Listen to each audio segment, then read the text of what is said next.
시편 116편 12절에서 19절입니다. 주께서 내게 베푸신 모든 은혜로 인하여 내가 그분께 무엇으로 보답하리요. 내가 구원의 잔을 들고 주의 이름을 부르며 그분의 온 백성 앞에서 이제 나의 서원들을 주께 이행하리로다. 주의 성도들의 죽음은 그분의 눈앞에서 귀중하도다. 오 주여, 진실로 나는 주의 종이요 주의 종 곧 주의 여종의 아들이니이다. 주께서 나의 결박을 푸셨나이다. 내가 주께 감사의 희생물을 드리고 주의 이름을 부르리이다. 이제 내가 나의 서원들을 주께 이행하되 그분의 온 백성 앞에서와 주의 집의 뜰에서와 오 예루살렘아 내 한가운데서 하리로다. 너희는 주를 찬양하라. 아멘. 이런 글을 본 적이 있습니다. 버스에 웬 아줌마가 세 아이들을 데리고 탔습니다. 근데 이 애들이 얼마나 차에서 떠들고 뛰고, 그런데도 엄마는 조심시키는 게 아니라 그냥 짜증내고 소리 지르면서 화를 내고 그러면서 막 떠들면서 가고 있었습니다. 근데 거기다가 또 냄새까지 났다고 합니다. 화를 참다가 한 분이 드디어 폭발 직전에 갑자기 이런 생각이 들었습니다. 성경에 보면은 범사에 감사하라 그랬는데 이 상황에서 뭘 감사할 게 있을까? 이렇게 생각을 하다가 드디어 감사의 조건을 하나 발견해냈습니다. 이런 여자가 내 마누라가 아닌 것이 감사합니다. 여러분, 삶이 행복하십니까? 불행하십니까? 행복하면 그 이유가 무엇이죠? 불행하다면 그 이유가 무엇입니까? 돈 때문입니까? 건강 때문입니까? 예수님 때문입니까? 답변들이 없는데, 제가 중국에 갔을 때 그 중국 장로님 한 분에게, 그 한족인데, 물어봤어요.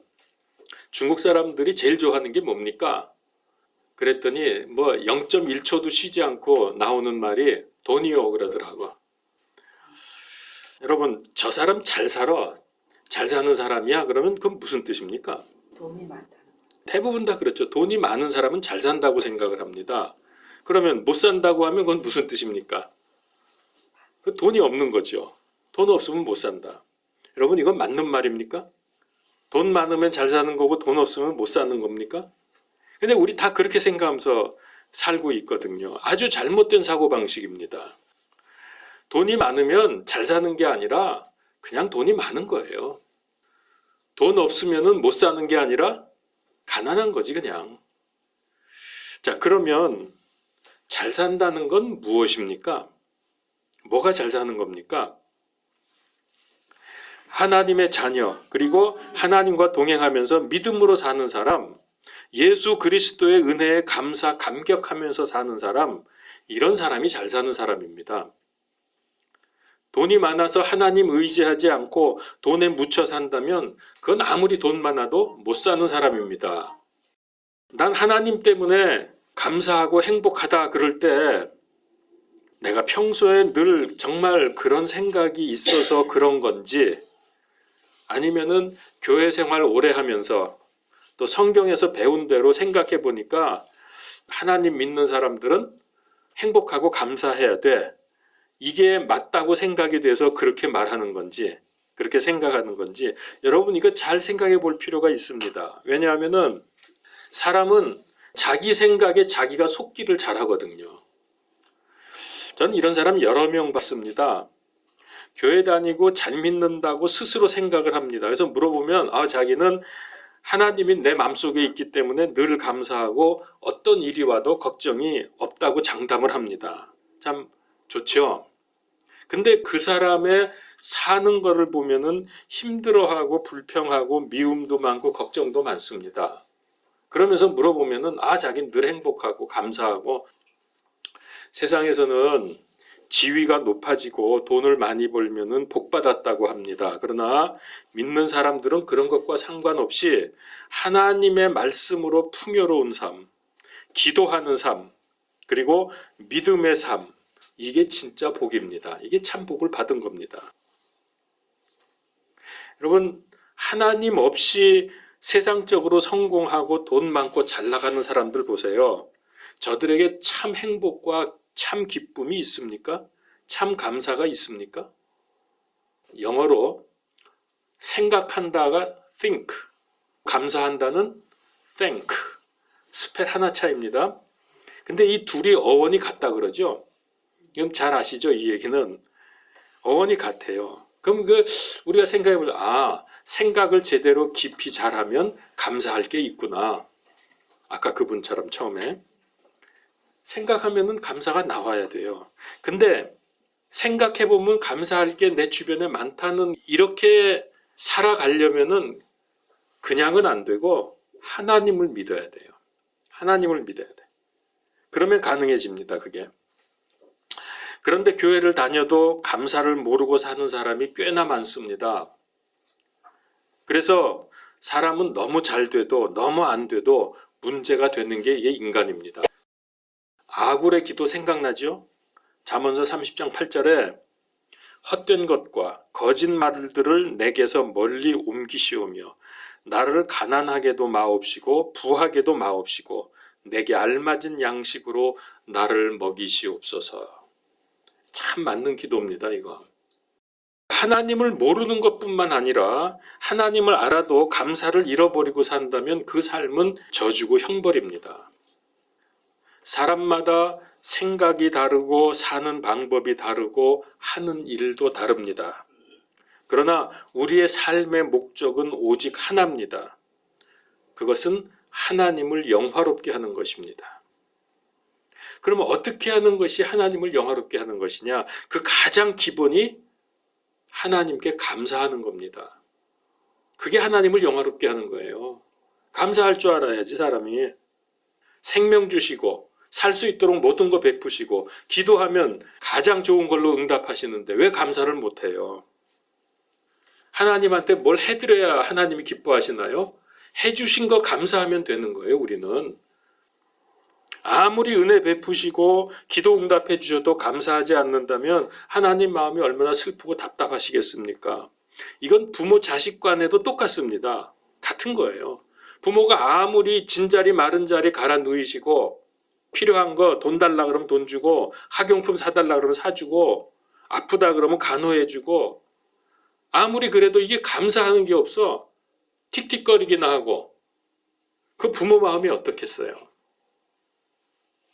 로마서 1장 21절에 그들이 하나님을 알되 그분을 하나님으로 영화롭게 하지도 아니하고 감사하지도 아니하며 오히려 자기들의 상상 속에서 허망해지고 또 그들의 어리석은 마음이 어두워졌나니. 여러분, 우리 이러고 살고 있어요. 아무리 귀하고 값진 보석이라도 그 진가를 모르면은 돌멩이에 불과하듯이 하나님의 구원과 사랑과 은혜의 복을 깨닫지 못하면 그 신앙도 그 인생도 보석이 아니라 돌멩이입니다. 그래서 하나님의 은혜와 사랑을 깨닫고 난 후에야 진정한 감사를 할 수 있습니다. 근데 감사하게 되면 자신은 물론이고 주변 사람들과 교회까지 큰 유익이 됩니다.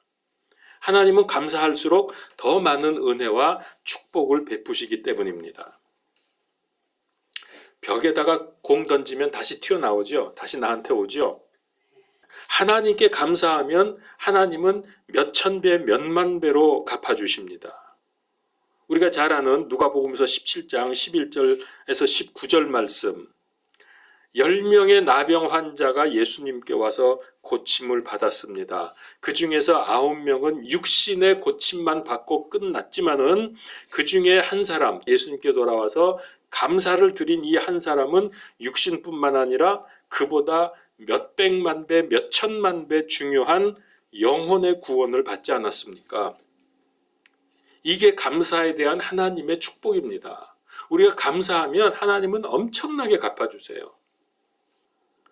또 우리가 이웃에게 감사하고 이웃을 도와줘도 하나님은 그걸 보시고 우리에게 갚으신다니까요. 그래서 우리가 구제에 힘써야 되고 어려운 이웃을 도와줄 줄 알고 이런 걸 잘하는 게 또 중요합니다. 우리 그리스도인들이. 누가복음 6장 38절 주라 그러면 너희에게 줄 것이니 곧 후히 되어 누르고 함께 흔들어 넘치게 하여 사람들이 너희 품에 안겨주리라.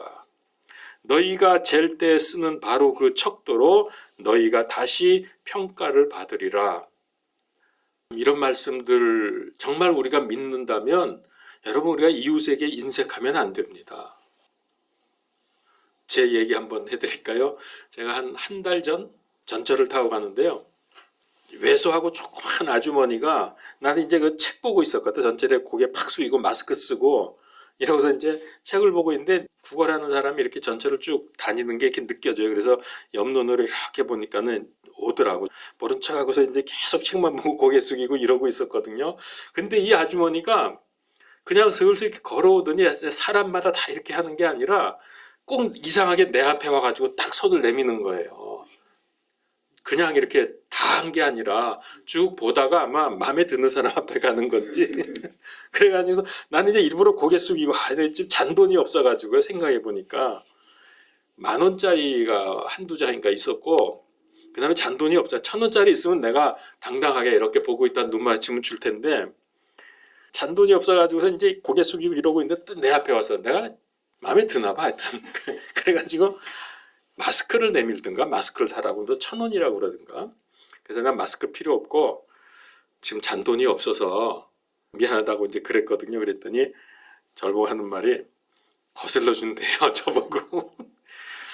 그렇게까지 말하는데 제 좌우명 중에 하나가 뭐냐면, 그런 경우에 구하는 자에게 거절하지 말고, 이제 성경에 있는 대로 구하는 자는 거절하면 안 되지. 그러고서 이게 또 거슬러 준다는데 할 수 없이 이제 꺼내가지고서 10,000원짜리를 떡 줬어요. 근데 어떻게 쓸 것 같아요, 이 사람이? 얼마 거슬러 줄까요? 그러면 다행이죠. 딱 봤더니 확 튀는 거야, 그냥. 거의 도망가다시피 뛰어가요. 그 딱 10,000원짜리 봤더니. 내가 쫓아가겠어요? 어떻게 하겠어요? 근데 상당히 허탈하더라고. 일단 10,000원이 좀 아까웠고, 그 다음에 뭐 저런 여자가 다 있나? 그거 봤더니 그냥 내빼는 거예요. 그거 아마 옆에 사람도 봤을 거야. 그거. 내가 10,000원짜리 주니까 사람들이 이렇게 봤겠지. 근데 특이한 현상이 저한테 일어났어요. 그 이후로. 그날 와서 기도하는데요. 집에서 기도하는데 그 여자 생각이 자꾸 나는 거예요. 그러니까 10,000원을 줬으니까 분하기도 하고 억울하기도 하고 좀 그래가지고 그 사람이 생각이 자꾸 나니까 위에서 기도를 하게 되더라고. 하나님, 내 돈 10,000원 가져갔는데 그거 억울하니까 주님, 그 10,000원어치 이상의 복을 그 사람에게 주십시오. 구원받게 해주십시오. 그 사람 위해서 제가 기도를 한동안 했어요. 요즘에는 최근엔 좀 안 했는데, 그 10,000원까지 줬는데 구원 못 받으면 어떡합니까, 그 사람. 그래서 내가 생각하기를, 그 사람 참 작전 잘 썼다. 잘했다. 돈 벌었죠. 그 사람 큰 돈 벌었죠. 그 다음에 내가 구원받게 해달라고 기도하잖아요. 억울해서라도 기도가 나오더라고. 그 사람 위해서. 그래서 꽤 한동안 기도를 했어요. 근데 요즘엔 내가 잊어버렸나 봐. 요즘에 최근에 와서 또 기도를 안 했네. 혹시 전철에서 이제 그런 사람들은 또 만나거든요. 나중에. 만나면 내가 어떡할까 지금. 제가 좀 옆으로 갔습니다만, 하여튼 여러분, 이게 우리가 믿는 사람이 하나님과의 관계 뭐 너무나 당연하지만은 이렇게 베풀고 나누어주고 이렇게 하는 것 굉장히 우리 중요합니다. 그래서 우리가 선교헌금, 구제헌금 이거 열심히 하십시오. 그래서 많이 선교도 할 수 있고 구제도 하는데 도와야죠. 하나님 그거 기뻐하십니다. 자, 그래서 이렇게 이웃에게 감사를 베풀어도 하나님은 더 크게 우리에게 갚아주신다 그랬어요. 마태복음서 6장 4절에 보면은 너의 구제하는 일이 은밀한 가운데 이루어지게 하라. 그러면 은밀한 가운데 보시는 내 아버지께서 친히 내게 드러나게 갚아주시리라. 하나님이 갚아주신다 그랬어요. 우리가 이웃을 도와주면, 구제하면. 그래, 저도 참 힘들고 분하고 화나고 절망스러울 때 일단 하나님 감사합니다 라고 말을 해요, 입으로. 그러면 마음에 상당히 평안이 옵니다. 그리고 좀 안정이 되는 것을 제가 경험을 많이 합니다. 이번에 그 미국 대선에서 초기에는 바이든이 졌잖아요. 개표하는 과정에서. 이게 지니까 그때 바이든이 뭐라고 했냐면은 끝날 때까지 끝난 게 아니다 그랬어요. 끝날 때까지 끝난 게 아니다. 근데 하여튼 그 다음에 부정선거 시비는 있지만은 하여튼 이게 뒤집어져 가지고서 이제는 트럼프가 역전이 돼서 이제 표가 작아진 거예요. 그러니까 트럼프가 뭐라 그랬는지 아세요? 끝날 때까지 끝난 게 아니다. 똑같은 말을 한 거예요. 둘이서 서로. 그렇습니다. 노래는 부를 때까지 노래가 아니며 종은 울릴 때까지 종이 아닙니다. 사랑은 표현할 때까지 사랑이 아니고 축복은 감사할 때까지 축복이 아닙니다. 유명한 말인데 제가 여기다가 한 가지 더 붙였습니다. 믿음도 감사할 때까지 믿음이 아니다. 정말 그렇습니다. 여러분 사랑한다면 말로 하고 행동을 해야지 가만히 앉아 있으면은 그 뭐 의미가 없잖아요. 그러니까 진정한 믿음은 감사로 표현이 됩니다. 지금 우리는 감사가 사라진 시대에 살고 있습니다. 물론 감사합니다라는 말이 없어진 건 아니에요. 어디서나 쉽게 들을 수 있는 말입니다. 감사라는 말은. 물건을 사도 그러고 자기한테 유익이 된다 싶으면 감사하다는 말 잘하지요. 심지어는 버스 타면서 카드 대면은 감사합니다 그러고 기계음이 나와요. 근데 그 감사하다는 그 말이 많이 들리긴 하지만 과연 그게 얼마나 진정성이 있느냐. 그러니까 감사하다는 말은 해도 기계음 같은 경우가 얼마나 많습니까? 그러나 우리가 마음으로 감사하면 나와 상대방이 다 기분이 좋아지죠. 자, 그러면 어떻게 하나님께 감사를 표현할 수 있을지 성경에서 찾아보겠습니다. 네 가지 경우를 찾아봤는데요. 첫 번째는 하나님, 예수 그리스도, 성령님 생각을 하면은 무조건 감사하게 됩니다. 여러분 안 그렇습니까? 그 은혜가 너무나 크고 놀랍기 때문에 하나님 감사합니다. 주여 감사합니다. 그래서 오늘 시편 116편 12절에 하신 말씀이 그거예요. 주께서 내게 베푸신 모든 은택으로 인하여 내가 그분께 무엇으로 보답하리요. 하나님의 구원과 은혜를 체험한 이 시인의 감사의 고백이죠. 도대체 이 놀랍고 큰 은혜, 하나님의 이 은택을 내가 무엇으로 보답할 수 있겠는가? 어떻게 하면 좋겠습니까? 이 시인은 하나님의 은혜를 잊지 못하고 보답하기를 강렬하게 원하고 있습니다. 그러나 사실 우리가 뭐 어떻게 한다고 보답이 되겠습니까? 이 마음을 하나님은 기뻐하시는 거죠. 그래서 13절, 14절에 내가 구원의 잔을 들고 주의 이름을 부르며 그분의 온 백성 앞에서 이제 나의 서원들을 주께 이행하리로다. 그는 하나님께 보답을 하기 위해서 생각해낸 게 이겁니다. 구원을 전파하겠다는 거죠. 하나님께서 내게 베푸신 구원을 전파하고 처음에 믿으며 감격했던 그 결심을 이행하겠다. 그걸 행동으로 내가 옮기겠다. 지금 이 사람은 이렇게 함으로 해서 하나님께 보답을 하겠다는 결심을 시로 썼습니다. 하나님의 은혜에 감사하지 않고 오히려 불평과 원망을 늘어놓는 우리에게는 귀감이 되는 말씀이죠. 그래서 여러분도 우리도 한번 생각해 봅시다. 내가 무엇으로 하나님의 은혜를 보답할고 한번 생각해 보시기 바랍니다. 그다음에 두 번째는 예배를 통해서 하나님께 영광을 돌리며 그분의 이름을 찬양하십시오. 이게 은혜를 보답하는 길입니다. 시편 100편 4절에 감사와 더불어 그분의 문에 들어가며, 요거 이제 하나님의 성전에 들어간다는 말입니다. 찬양과 더불어 그분의 뜰에 들어가서 그분께 감사하며 그분의 이름을 찬송하리라. 요건 예배죠. 그러니까 지금으로 치면 뭐 교회에 가서 예배를 드리리라 뭐 그런 겁니다. 이것이 보답하는 길입니다. 하나님을 예배하고 찬양하는 거 영원토록. 히브리서 13장 15절에도 우리가 그분으로 말미암아 계속해서 찬양의 희생을 하나님께 드리자. 그것은 곧 그분의 이름에 감사를 드리는 우리 입술의 열매니라. 하나님은 이걸 원하시는 거예요. 찬양하고 감사하고 희생제를 드리고, 그러니까 예배지요. 세 번째, 여러분들 헌금을 드리십시오. 제가 헌금 기도할 때 가끔 이렇게 하는 거 많이 들으셨을 겁니다. 우리가 드리는 이 헌금은 단순한 돈이나 지폐나 동전이 아니라 우리의 믿음이며 신앙 고백이고 우리의 인생을 드리는 겁니다. 이게 헌금 정신이에요. 시편 116편 17절 오늘 말씀 17절에 보면은 내가 주께 감사의 희생물을 드리고 주의 이름을 부르리이다. 그러니까 주의 이름 부르고 찬양하고 예배 드리는 거 좋은데 주께 감사의 희생물을 드린다 그랬어요. 이게 그러니까 우리가 예배에 4요소가 있잖아요. 말씀, 찬송, 기도, 예물, 헌금. 이게 4가지가 가장 예배의 기본 요소입니다. 감리교 창시자인 웨슬리가 이런 말을 했습니다. 지갑이 회개하기 전까지는 진정한 회개를 한 것이 아니다. 지갑이 회개해야 그 진짜 회개한 겁니다. 돈은 내가 번 게 아니라 하나님이 주신 것이라는 고백을 할 줄 알아야 믿음의 사람입니다.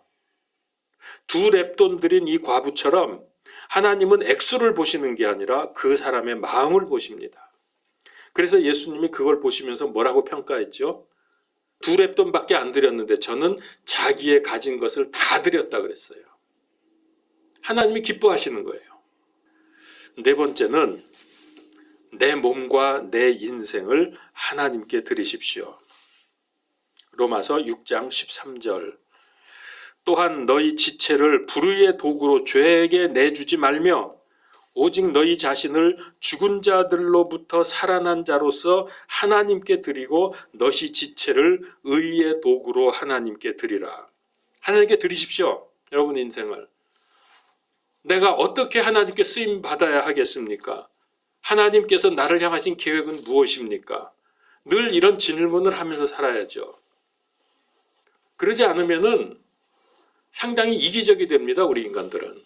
아무리 교회 잘 나가고 뭐 열심히 해도 그건 못해. 그건 내가 할 게 아니야. 이런 자꾸 핑계가 생기거든요.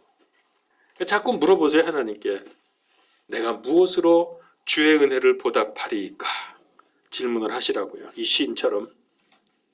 로마서 12장 1절에서 2절 그러므로 형제들아 내가 하나님의 긍휼을 힘입어 너희에게 간청하노니 너희는 너희 몸을 거룩하고 하나님께서 받으실 만한 살아있는 희생물로 드리라. 그것이 너희의 합당한 섬김이니 너희는 이 세상에 동화되지 말고 오직 너희 생각을 새롭게 함으로 변화를 받아 하나님의 그 선하시고 받으실 만하며 완전하신 뜻이 무엇인지 입증하도록 하라. 너희 삶을 통해서 하나님의 뜻을 입증하라는 거예요. 그러려면 드려야지. 내 인생을 드려야지. 유대인의 명언 중에 이런 말씀이 있습니다. 세상에서 가장 현명한 사람은 항상 배우는 사람이다. 세상에서 가장 강한 사람은 자기를 이기는 사람이다. 세상에서 가장 풍요로운 사람은 지금 가진 것으로 감사하는 사람이다. 너무나 맞는 말이죠. 감사할 줄 아는 사람의 인생은 결코 메마르지 않습니다. 그래서 데살로니가전서 5장 18절에서 모든 일에서 감사하라. 이것이 그리스도 예수님 안에서 너희를 향하신 하나님의 뜻이니라. 이걸 알아야 이 말씀의 뜻이 정확히 이해가 되지요. 그래서 진정한 감사는 예수 그리스도 구원의 은혜를 바로 깨달았을 때부터 비로소 감사가 시작이 됩니다. 우리가 이걸 깨닫고 나면 아무리 어려운 일이 있어도 주일날 하나님께 나와 기쁨으로 예배를 드리겠지만은 이게 깨달아지지 못하면은 주일날 육신적인 일이 생기고 갑자기 급한 일이 생기면 어떻게 해요? 예배는 매주일 가는 건데 뭐. 그리고 예배를 소홀히 하게 된다고요. 아마 제 생각에 나중에 주님 오셔서 우리 심판받을 때 우리가 하나님 섬기는 가장 기본이 예배 아닙니까? 이거 소홀히 여긴 사람 그래도 상당히 많이 예배 드렸는데요. 그거 안 통할걸요 아마 제 생각에. 그 마음이 중요하기 때문에 하나님은 중심을 보시거든요. 근데 정말로 우리가 하나님을 귀하게 여기고 하나님께 올바른 예배 드리기를 원한다면 세상 일 중에 예배보다 더 중요하고 더 먼저 해야 될 일이 뭐가 있겠습니까? 하나님께 드리는 예배인데 민거리는 지금 2주나 빠졌지만은 그건 하나님이 봐주실 거야. 그건 어쩔 수 없어. 그 예배가 얼마나 간절히 사모가 돼. 빠지니까. 지금 이 예배를 여러분 지금 현재 우리가 드리고 있는 이 예배를 하나님께서 받으신다는 믿음을 가지십시오. 그래서 정성껏 드려야 돼요. 그렇기 때문에 하나님이 지금 이 자리에 와 계세요. 그리고 우리 예배를 받고 계세요. 그러니 우리가 엉터리를 할 수 없잖아요. 예배 드리면서 딴 생각하면 안 되잖아요. 일수 받을 거 계산하지 마시고 그리고 설교는 하나님의 말씀이 선포된다고 하는 그걸 믿어야 돼요. 아니 내가 말하는 사람의 말 들으러 여러분 오셨어요? 하나님의 말씀이 지금 선포된다는 믿음을 가지십시오. 그러면은 경청을 해야지 자꾸 딴 생각하지 말고 그리고 바로 하나님이 목사를 통해서 선포하시는 이 말씀은 왜 하시겠어요? 그 말씀은 성취되게 하시려고 하는 거지 괜히 한번 그냥 좋은 말 듣고 지나가라 그러려고 하나님이 말씀하시겠어요? 하나님의 말씀은 반드시 성취됩니다. 그러면 예배를 통해서 선포되는 이 말씀, 오늘 주제 감사하라. 감사가 하나님께 대한 가장 기본적인 섬김이다. 그랬을 때 그래야지 하면서 실제로 감사하는 삶을 살아야지요. 제가 마지막으로 영화 이야기 하나 해드리고 마치겠습니다. 프랑스의 엘르 잡지 편집장이었던 도미니크 보비라는 사람이 쓴 책 중에 잠수복과 나비라는 책이 있습니다. 잠수복과 나비. 근데 이게 나중에 잠수정과 나비라는 제목으로 영화로 만들어졌습니다. 이 영화가 이거 들어보셨죠? 잠수정과 나비 영화. 그래요? 이거 굉장히 유명한 영화인데. 좋습니다. 뭐 성경책만 보고 기도만 하시니까 뭐 할 수가 없죠. 자, 그거 좋은 거예요. 2007년도에 칸 영화제에서 감독상을 수상했고요. 이 영화가 2008년도에 골든글로브 감독상 최우수상을 받았습니다. 도미니크 보비가 어느 날부터 갑자기 몸이 마비가 되기 시작하는 거예요. 그러면서 몸이 굳어집니다. 병명은 폐쇄 증후군. 마지막에는 얼마나 몸이 굳어졌냐면 온몸이 다 굳어지고 왼쪽 눈꺼풀만 깜빡거릴 수 있어요. 한쪽 눈꺼풀만. 그리고 아무 움직임도 할 수가 없습니다.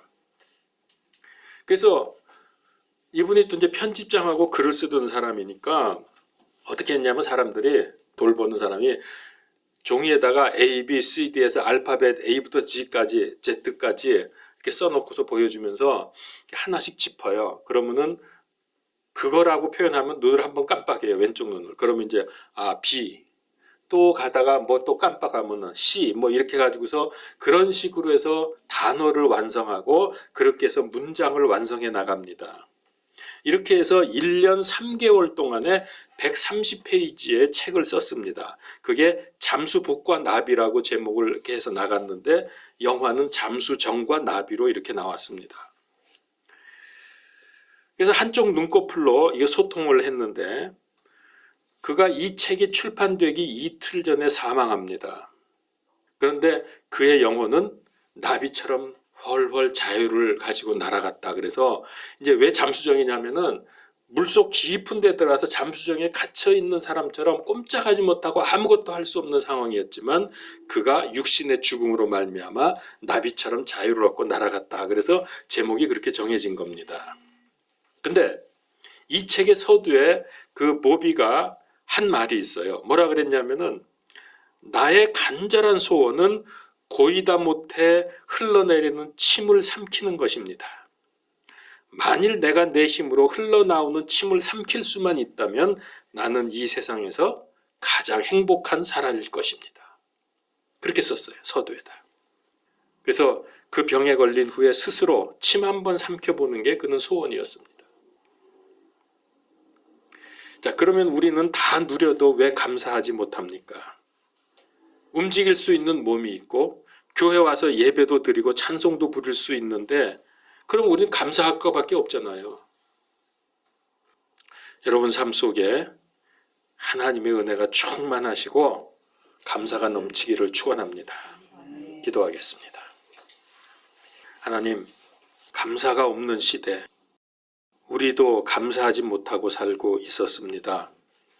주님, 오늘 특별히 우리 감사주일로 지내기로 했는데 하나님 주신 말씀이 우리 삶에서 성취되기를 원합니다. 감사하는 삶으로 주께 영광 돌리고, 감사함으로 하나님께 더 큰 복을 누리고, 감사함으로 교회와 이웃들에게 더욱 좋은 일들이 일어날 수 있도록 주님, 우리를 사용하여 주시옵소서. 감사를 잊지 말게 하여 주옵소서. 예수 그리스도 이름으로 기도하옵나이다. 아멘.